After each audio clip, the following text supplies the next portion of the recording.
So the kids were going back to school. I'd worked since they were babies, and then it was just job after job, but there were jobs that I didn't enjoy doing. I seen the social sciences course online, and I thought with having an autistic child at home, I didn't understand him as much as I wanted to. It's been helping me understand children with autism a lot more, because with the psychology classes it's talking about mindsets and how to communicate with children that can't communicate with you, so you're finding a way to be their voice and their minds to understand them when they can't understand themselves.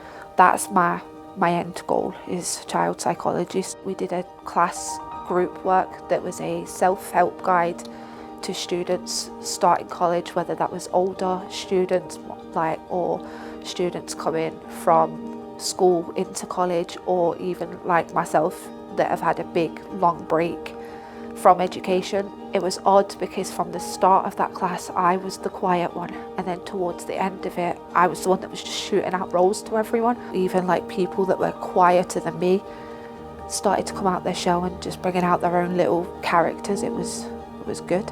I'm like, if you're comfortable doing that, you can do that, like this group will do that. And it just sort of like just came out, and everyone, by the end of it, we'd completed the booklet, and it was a great booklet, and it looked really good. I just suggested the booklet being put out to other students, that you could maybe put on in schools. We just learned that if one person was not feeling the strongest that day, we would do everything we could to pick that person up, just to make sure that they were okay. If we're all up, then we all felt better, and it just shows that you can start education at any age. It doesn't matter. Age doesn't define your education. As soon as the kids go into school, that's it, I switch into college mode, and then as soon as I come out, it's back into mum mode. So I've got my two modes. If it wasn't for my kids, I wouldn't be where I am. So having them to go home to, having them, no matter how negative I felt about myself, if I was very harsh on myself, thinking that I was being quite selfish, putting my needs before theirs. So it was a bit like, well, did I deserve the nomination? It took a good couple of weeks for it to sink in, because I wasn't actually sure that it was true. But then I think after speaking to my lecturers and just letting it sink in a bit, I was like quite proud of myself. And then going home and telling the kids, like, that was a reaction enough for me. Like, my daughter was telling everyone that she spoke to, everyone at school, that Mummy was getting an award. It was just, it's nice.